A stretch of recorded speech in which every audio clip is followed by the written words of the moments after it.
Hey everyone, welcome to Piano Tech Radio Hour. Good to see you again today. Another lovely Saturday as we approach this winter season. At least here in the Midwest where I'm at, starts to get colder and colder.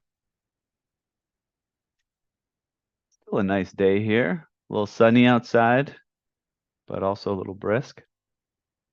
Got little sickness running around in the family, but we're surviving it. Um, all right, and we're streaming out there on Facebook and YouTube. Hello to everyone out there. So I'll get us today to the program, dive into today's topic area. All right, welcome to Piano Tech by Piano Technicians Masterclasses, an online learning resource that brings you cutting-edge instruction from piano industry masters without leaving your home. You can find out more at pianotechniciansmasterclass.com. And if today is your first time joining us on the program, remember that you can make your life more convenient by subscribing to Piano Tech Radio Hour, just $16 a month. You'll get the recording of each session, including today's in our member area, as well as automatic registration for each week's new session. You can sign up at bit.ly/join PTRH. That's bit.ly/join PTRH. And let's dive in for today. So today, I thought I would broach a topic which I've been thinking about a lot lately, and that is the structure of piano education. And I'm looking for some feedback and input from the audience here today. And at the same time, if you just want to sit back and watch, that's cool as well. Um, Particularly, I want to focus on the sort of grand scheme of piano education. And I feel like I have a pretty good perspective on it, given some of the global reach that we have and some of the folks that I've talked to and interacted with when it comes to the program.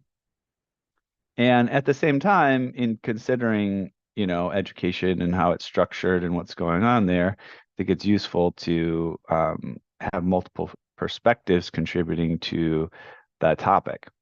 And so what I thought I would do for today is do a screen share, start a document, um, and get into the process of thinking through, what are the components of a education for a piano technician? And I think we'll bring in some interesting perspectives here because I think this is changing. I think the Piano Technicians Guild has its technical exams and its tuning exams and its written exam, things like that, all useful things. Um, and then you have education in Europe. You've got your Clavier Baumeister certification, which involves um, a relatively extended kind of apprenticeship style of learning. But the industry's changing, and some of the things that we might have used to think of as basic components of the job may be changing. Maybe you don't see string splicing as much anymore as you used to, and maybe people are just kind of replacing strings. And it's like, well, how important is that as a central component of our learning as a piano technician? Um, and there's various examples of things that in the past might have been more commonplace, but as the industry progresses, they're not as essential elements, or the essential elements are changing. The plastic elbows on an old spinet, maybe we're getting to the point where they've all primarily been replaced, or the spinets have been replaced themselves or gotten rid of where that was necessary. And so we're sort of not on that topic anymore.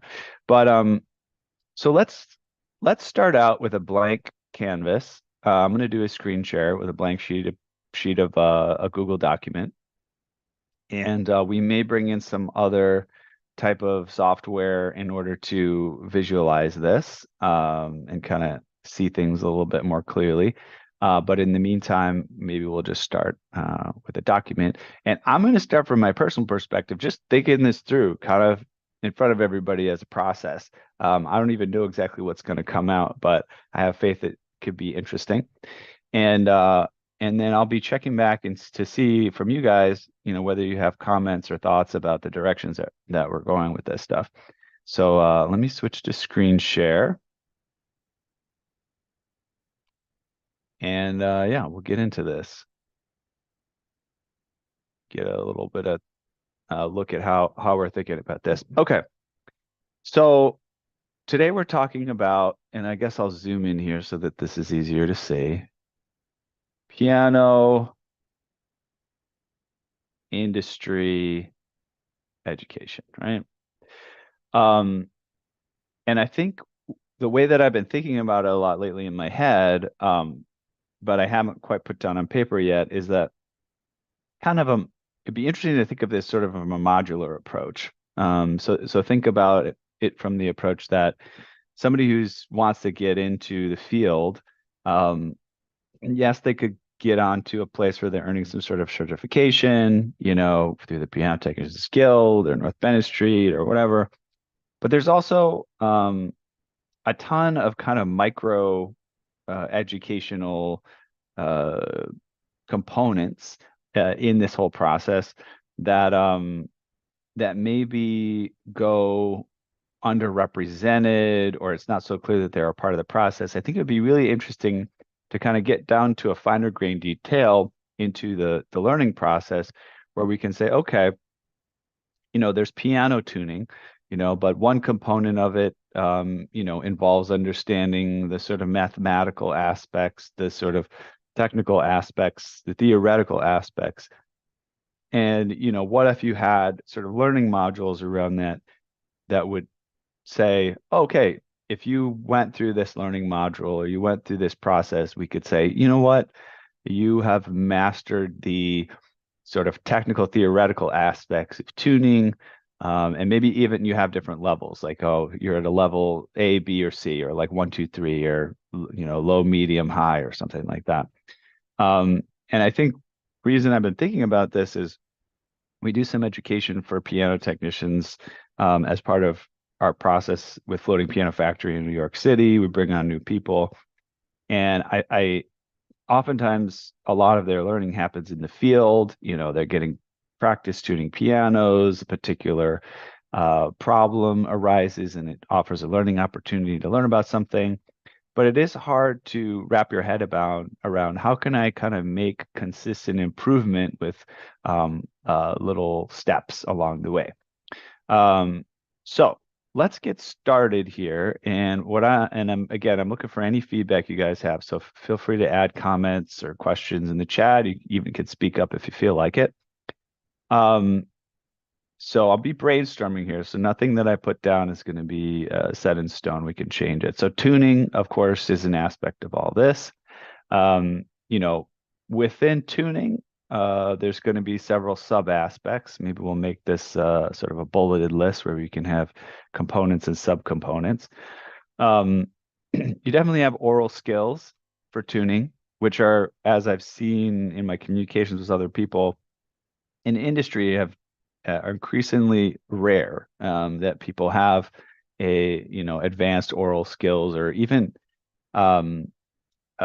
paying too much attention to it, having electronic tuning devices. Now, I'm a person that certainly espouses the use of electronic tuning devices and consider them indispensable, and there's no shame for people who use them.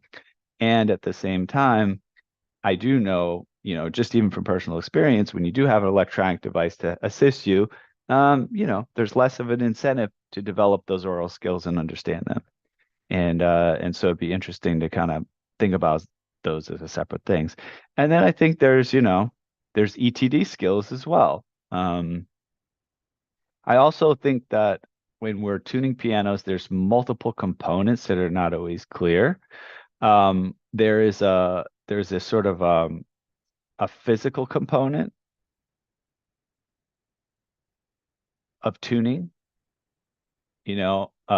Physically, using our bodies, the mechanics of the instrument. So there's like the sort of physical exertion, but then also mechanics of how the piano, the hammer, the pin block, etc. All the how these components are involved in the process. Then the most obvious one, which people don't realize that there's much more than, is just sort of um, oh, sorry, I'm going back a category. So in addition to the physical component of tuning, we have the auditory component of tuning. And within there, you have things like unisons, um, you know, intervals, beats, stuff like that. Hearing, can your ear hear something? Um, and then, so we have the physical component, we have the auditory component, and I feel like there's one more that I often consider, but I can't think of it. It's basically, think out loud for a second. You have to, it's the mechanics of the hammer, it's your ear, it's the mechanics of the piano.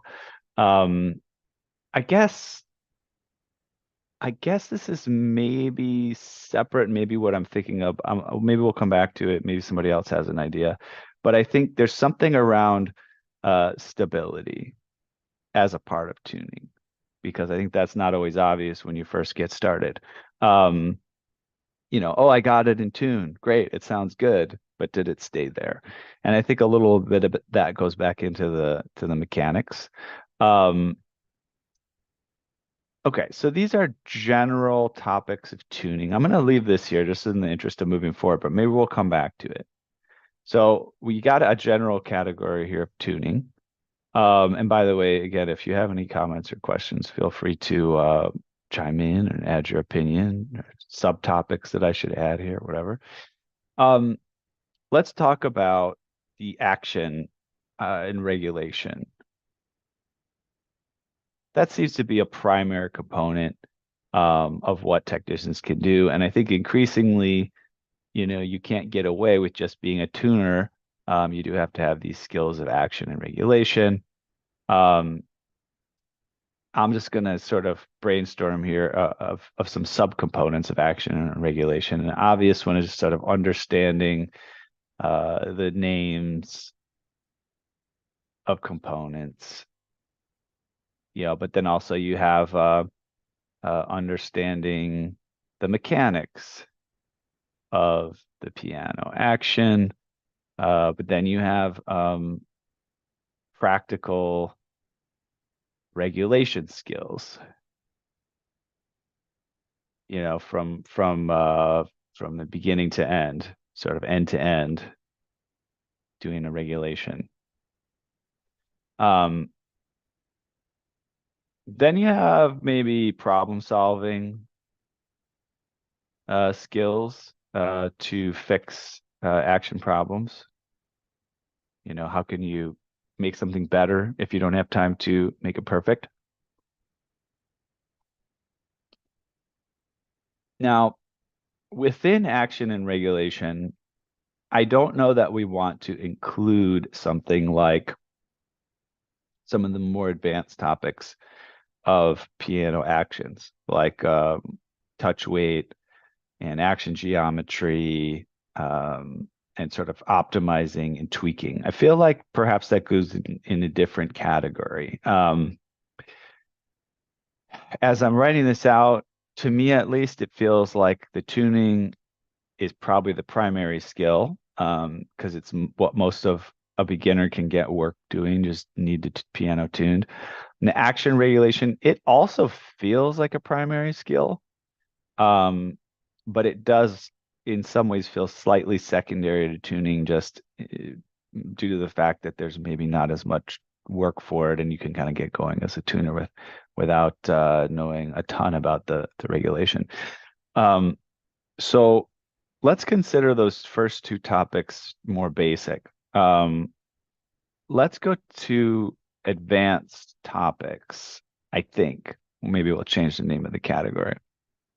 Advanced topics, um, you know, we could do action, right? Action could be an area of advanced topics in and of itself beyond what we talked about earlier of action regulation.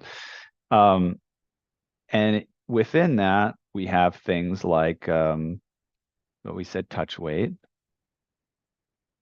I also said action geometry. And then there's also rebuilding of the action. And in that case,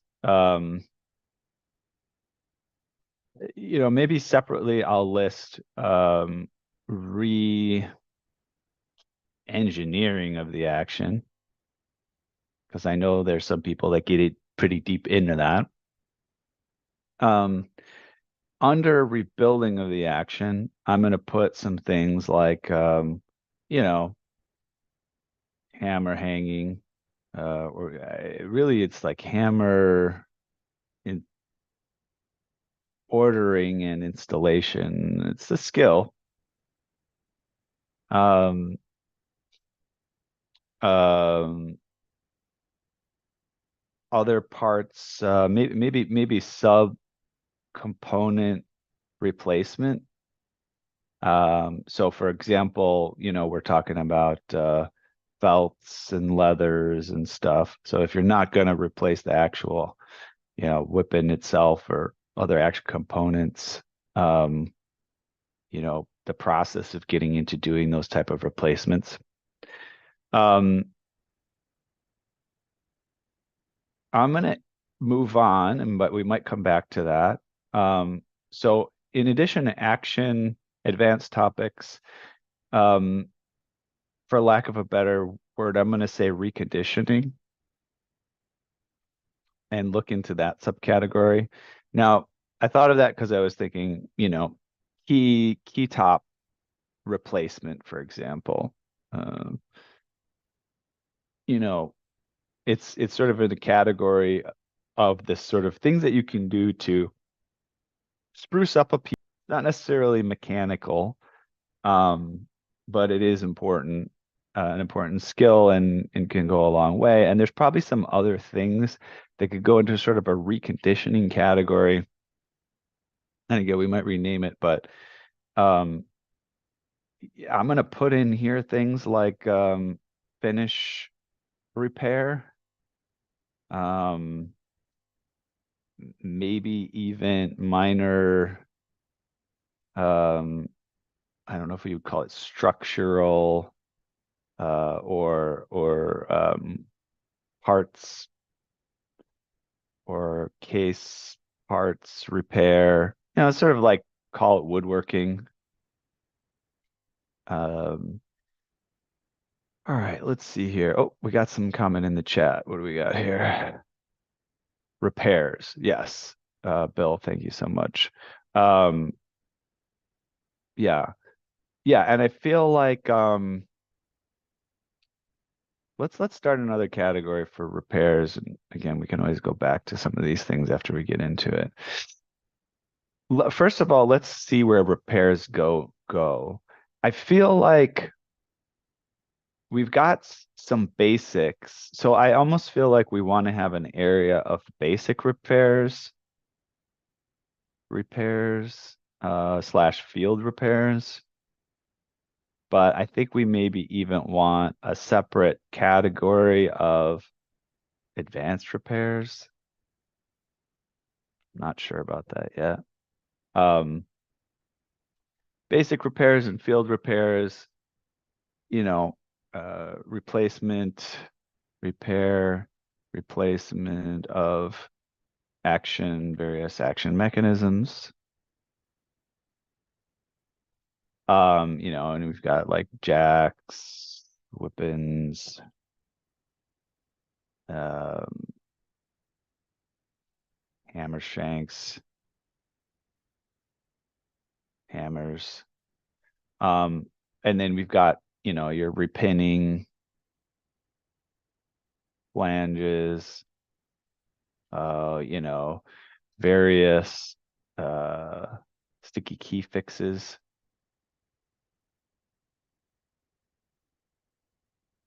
And that also maybe I feel like I've even got some feedback from some students that they maybe want an overview of all of the ways the keys can stick. But I would say diagnostic of sticky key causes. Uh, under sticky key fixes, maybe we'll just sort of list, you know, uh, uh, front bushing, easing, balance hole, easing, you know, but then there's also friction problems, and there's subcategories of that within the key or action centers and stuff like that.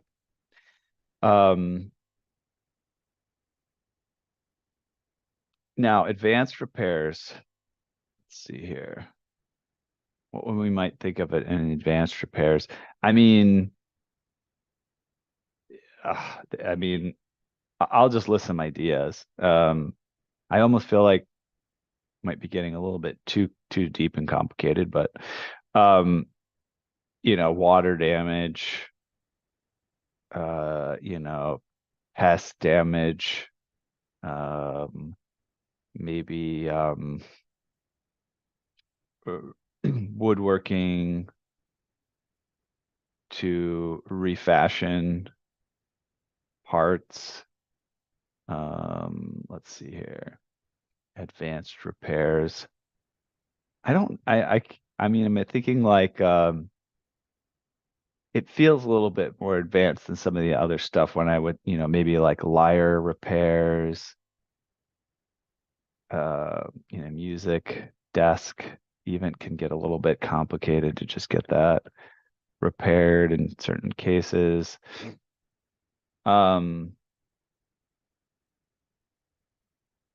yeah, I think in this case we're talking like structural damage, you know, like a leg or a case, uh, a deep case dent or something. Um, yeah, and again, let's see what else we got here in the chat. Foreign objects. Foreign objects. Give me more on that, Bill. Foreign objects. I feel like foreign objects goes in that sort of field repair stuff. Um, but yes, you know, there's like sort of a listing of various common issues. Uh, all right. Moving more deeply into the advanced topics, we talked about the action, touch weight, action geometry, rebuilding the action, re-engineering of the action. We talked about reconditioning, some things like key top replacement and refinishing or finish repair. Now, then there's also just sort of rebuilding is kind of a larger category. So we may break this down um, into smaller components, but and also let's list voicing. And I think voicing, to be honest, the voicing thing feels like it should go, if this is in any kind of order, before advanced topics. I feel like it should it's almost like an intermediate topic. Um,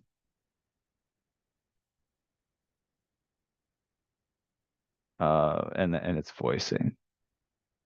That's it. I feel like everything that I've seen from here, voicing is it's something that is manageable, but it just feels hard to get one's head wrapped around, and having some sense that no, this should be a basic skill I feel like we're moving into a domain where voicing is becoming more of a basic skill, and there might need to be some uh, more broken down education on the topic. All right, let's see what else we have here. Now we're getting a lot of comments. Getting warm. Triangle Piano Server says structural aspect of tone. Musicians are conditioned to think of the written symbols as the sound. Tuners need to think of the inharmonic and uneven distribution, dissipation of energy through oscillation of strings, soundboard bridges, and cabinetry. All right, I'm going to just copy paste that into the notes here and just we can unpack it. And structural aspects of tone. I like that. I feel like that in some cases it sort of sounds advanced, but again, I feel like maybe that's an intermediate thing. It's kind of like voicing. Um, Structural aspects of tone. And we'll just add that general comment there. And then Bill Clayton says the most common cause of a note not playing is something in the action cavity. Yes. Yes, right. Okay, so that's the foreign objects. Yeah, that could be listed under the key sticky key issues as well.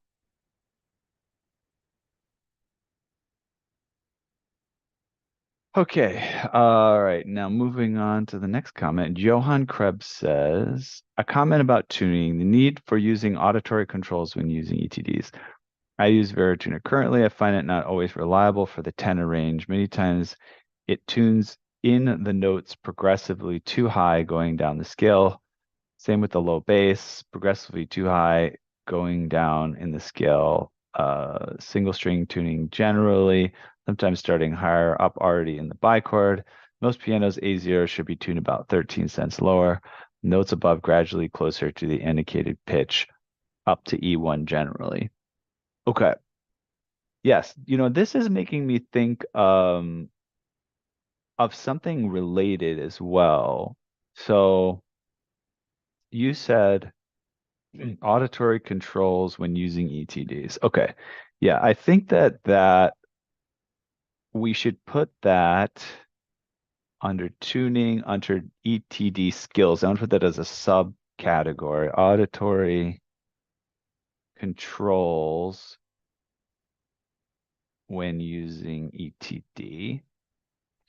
And I do think an intermediate, and it feels like I don't think it needs to be a basic skill, but I don't think it needs to be an advanced skill. I think one of these other intermediate topics, which you're making me think of, Johan, is developing your style as a tuner. Developing your and I would even say it's almost like defining your style. I had another word for it, but we'll just say voice as a tuner because I feel like this has come up quite a bit as we've done the program is that, and this is, what I'm getting a little bit from what Johan said is, you can tune a piano in different ways. You can like the high notes higher and the low notes lower. You can choose a perfect 12th tuning, or you could choose not to do it that way. Um, you can use, I mean, the temperament, you can use sort of think about how much you like to sort of quote unquote stretch the temperament. It's another way. The actual temperament, you could have your style of how you put it together, I guess, but for the most part, that's pretty uniform thing. Um, but yeah, I think that that is a thing that if a technician is learning about tuning, getting this concept together that they can have their own preferences and their own style around tuning a piano, I think helps give them ownership around the fact that their ear is important.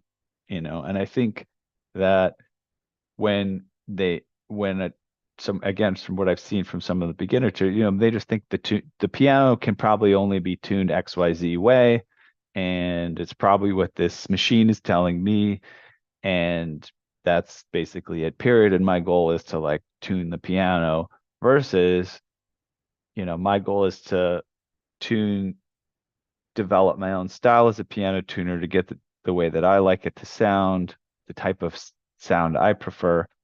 And I think that even then moves on to, again, the common client maybe doesn't care as much, but as you start to work with clients that also they have a preference and they like the way that you tune it, or that you like to tune it XYZ.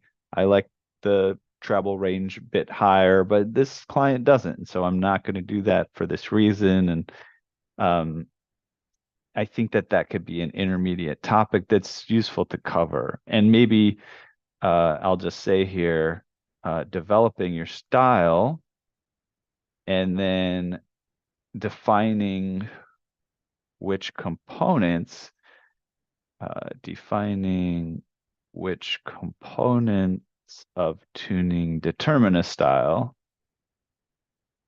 And, just generally, it's like approach to the bass,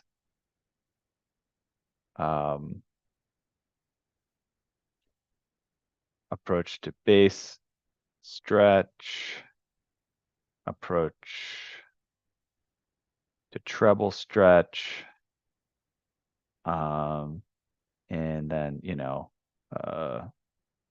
use of interval tests or not. Yeah, highlighting certain intervals over others. Okay. And unisons, yeah, approach to unisons. Approach to tuning with mutes. Use a temperament straight Bernard or only a couple versus a couple of mutes only. Yeah, I feel like all of those things can start to contribute to the style. And I think, also you can think about approach to integrating tuning and other components of voicing. That's definitely where you can get even deeper into it. All right, let's see what else we got in terms of comments here from you guys, and appreciate all this. This is awesome. Triangle Piano Server says, we deal with structural aspects of tone when we patch coincident partials of a unison, a fifth. The 3-2 ratio defines a structural relation. We deal with structural aspects of tone when we patch coincident partials of a unison, a fifth. 3-2 ratio defines a structural relation. I'm not sure I fully understand what that means, but if you want to speak up, you can and say so. But either way, let me look at your other comment about structural aspects of tones. Musicians are conditioned to think of the written symbol as sound. Tutors need to think about the enharmonic, uneven distribution, dissipation of energy through oscillating, string bridges, cabinetry. That made more sense to me for structural elements of the tone. Like, what about the piano structure makes the tone? But this one wasn't exactly sure how it applies, but I'll think about it. The Johan says, it seems to be the only way to get the piano sound without beats when playing a big chord and holding that chord with the right pedal, a good check. Okay. All right, good stuff. Okay, moving on here, we were looking at the rebuilding aspects. Okay, of course you have soundboard, replacement, of course, inherently that's removal. You've got pin block replacement. I think restringing is probably on the lower end of complexity, but it's definitely a skill of rebuilding. tuning pin replacement, um, and I think within rebuilding, it's interesting maybe to think about it here, being a coordinator, um, as a rebuilder, like being the type of person that can source different things to different folks and sort of having a style around that and building those relationships. Um, and in addition, I feel like that's making me add a component here. Advanced repairs, rebuilding. Um, so as we're looking into we're calling these advanced topics. I think an interesting one is finding a role or a niche within the industry, right? What's going to be your specialty? How are you going to get good at it? How are you going to fill a void? Uh, Finding a specialty, filling a void, becoming an artisan in your domain. Okay. Going back to rebuilding. So action rebuilding. And I guess we already talked a little bit about the action geometry and things like that, but maybe it becomes more here about um, implementation of action geometry, implementation of touch weight, uh, and I guess maybe have an extra, just call it action redesign, because it doesn't always have to happen when you rebuild, but you can sort of redesign an action. Um, Choosing parts, components. Um, Gosh, I feel like this sort of goes without saying, but it's probably worth saying as we think about things in detail here. I'm going to put project management here as a sort of general skill of rebuilding that's probably um, unspoken but very necessary to be able to do that. I could see if you were able, and this is very ambitious thinking about it from this larger scale, but I think it's a useful exercise. But you can imagine um, if somebody's going through topics of learning and then they get to this point where they want to get into rebuilding, it feels like you have a lecture, or you have a component, or you have a place where you do focus on project management and how that goes, how you do that sort of as an independent topic from the rebuilding process. All right. Um, match coincidence partials. I see. That was a typo that you had. Got it. Now let's reread that. We deal with structural aspects of tone when we match coincident partials of a unison. A fifth. Yes. Yes, got it. Um, all right. Moving back up to this rebuilding. So we got project management, being a coordinator as a rebuilder, soundboard replacement or removal, pin block replacement slash removal.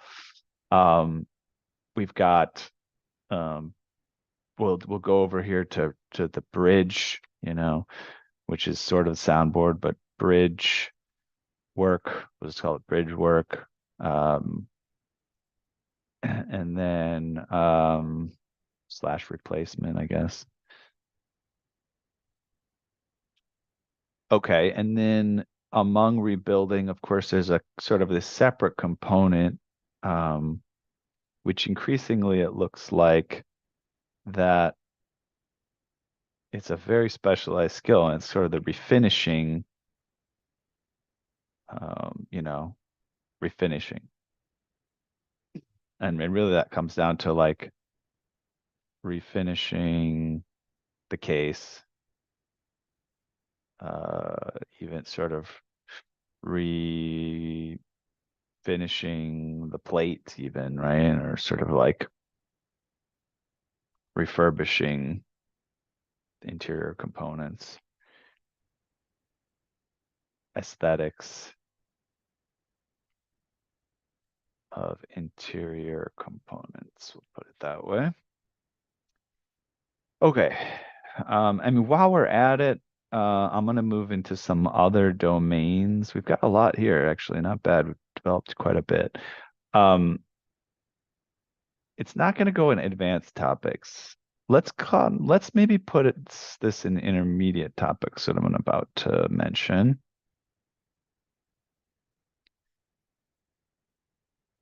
Um, and maybe we'll make it a subcategory of intermediate topics. Um, sort of outside the domain of the road tech and rebuilder.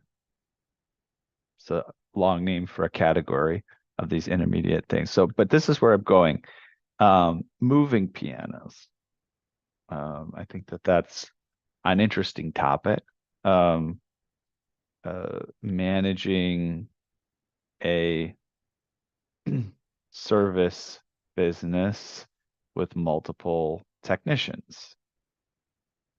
And then you also have uh, selling pianos, dealership. Um, and I guess under advanced topics, we can put building, we'll put this down here as the end of everything right now. Building, designing, and building pianos from scratch. That's a thing.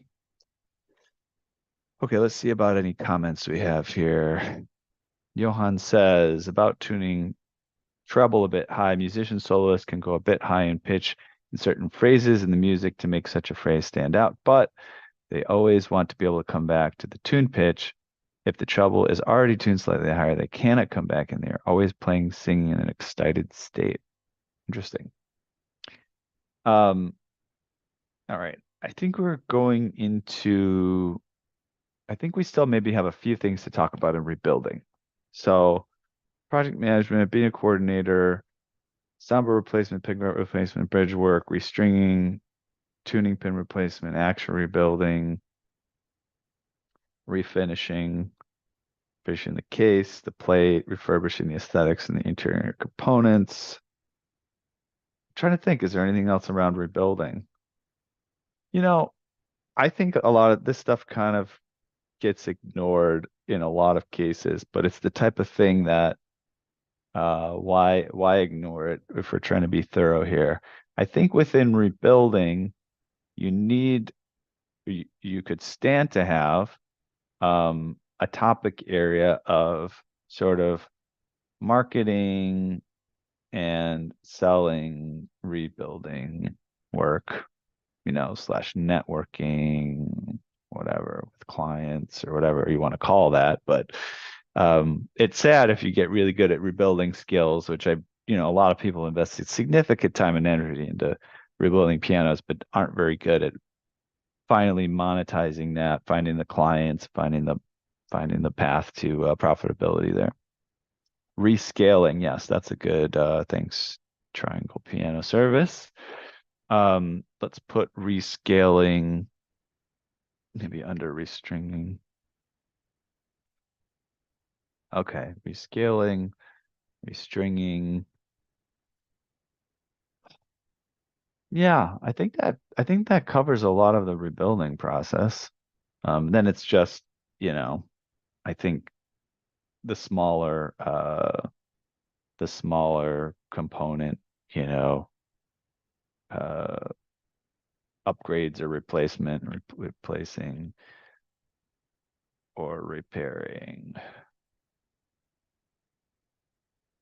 various components, other components, we'll call that, and could be like upgrading a um, damper, pedal rods, upgrading pedal rods to a different style, for example, or, replacing bumpers and felts in various places on the piano, hinges, polishing, polishing things. Okay. All right. Um, Another comment. Nancy says researching those odd or old pianos and designs. Any Chickering rebuild, Brown actions, Viennese, when to rebuild and when to restore. Okay, yeah, let's put that in here. So maybe we would put that into, I almost think we could put it into a topic of like rebuilding, rebuilding the and history awareness, I guess I would call it. And so, you know, knowledge of brands, knowledge of historical developments and personalities in piano. Um, Knowledge of unique components or design approaches. Um, Certainly we could put in here things like deeper understanding of uh, physics and design elements. Um,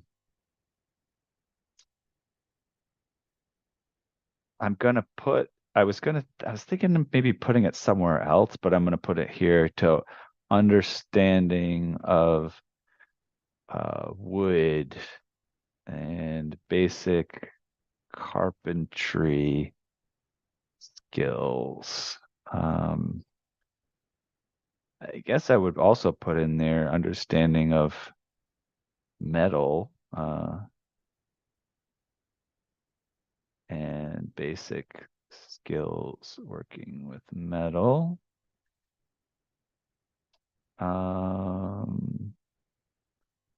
Let's see here. We got about 10 minutes left, guys, just to let you know where we're at today. Maybe before we head out, I'll just run through all of this one more time and we'll get a look over everything that we came up with so far. Um, okay, so piano industry, history, and awareness, knowledge of brands, historical developments and personalities, knowledge of unique components or design approaches, deeper understanding of physics and design elements, understanding of wood, basic carpentry skills, understanding of metal, and basic skills working with metal. Um, and then maybe industry, current events, you know, slash status of various industry players, I guess. I'm not sure how to put that exactly, but generally I'm just talking about, who's manufacturing pianos these days? How many are they putting together? Who do they sell them to or distribute them to, or who's buying them? What's the latest trend with Steinway or something like that? That's useful. All right, going back to the chat, we've got triangle under reconditioning, rebushing keys, refelting keyframes, rest, bridge repair, reshaping hammers, partial alignment, string seating. Yep. I kind of got into that a little bit. Um, let's see here. Copy this. And did we call it reconditioning?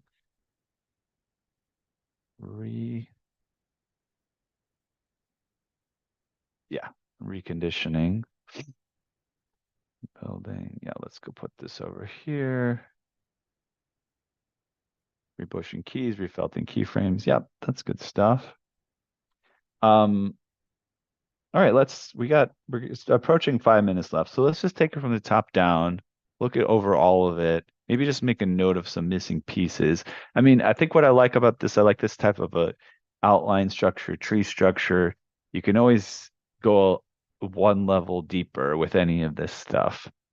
All right, from the top though, um, piano industry education. So you've got your tuning category, you've got your action and regulation category, you got your basic repairs and field repairs category, and those are all kind of your sort of basic topics that there should be some general knowledge. Then you've got intermediate topics, which is its own category with subtopics.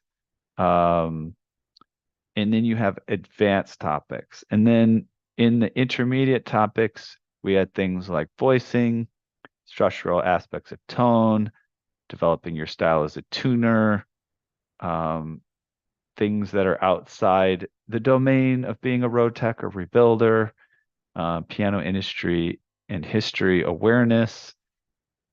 Okay, so that was the intermediate topics. And now, and I think what I'm realizing here too, as we talk through these is, it's some of these things, it almost makes sense that any given technician wouldn't be expected to know all, let's say, of the intermediate topics. Maybe they would be expected to know the basics of some of these intermediate topics, but then have chosen an intermediate topic to get deeper into as they're advancing in their career. I'll go through the advanced topics briefly and then I'll look at the comments. So advanced topics, we've got action, we've got reconditioning, we've got advanced repairs maybe, and then we've got rebuilding, which is probably one of the largest advanced topics.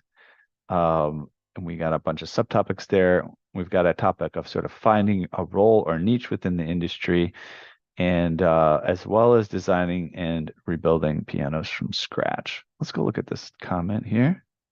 Recommended reading, The New Science of Strong Materials by J.E. Gordon, a good source of info about wood, metal, tension, and compression. All right, that looks interesting. We'll keep that. Put that here as a footnote on the bottom here. All right, going back to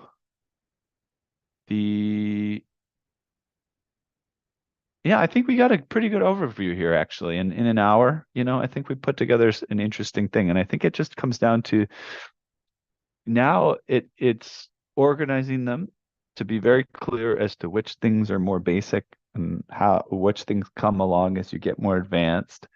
And I like the idea of having modules on these topics where you can do any given one of them, and say maybe you've mastered like 5 modules, and that means something.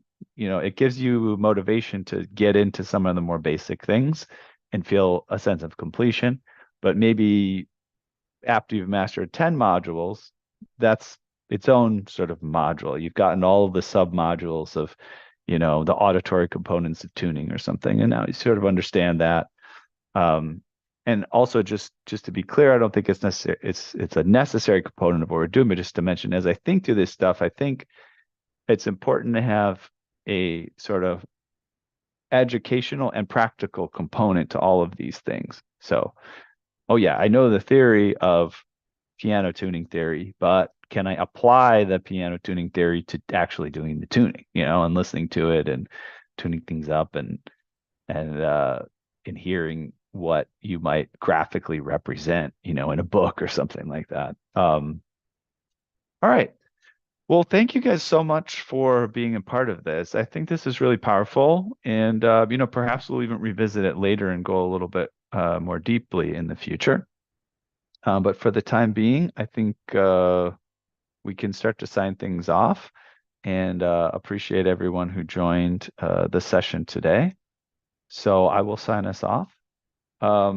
We have reached the end of another musical journey here at Piano Tech Radio Hour. Thanks for everyone who joined us today and participated in this interesting exercise in piano industry knowledge and education.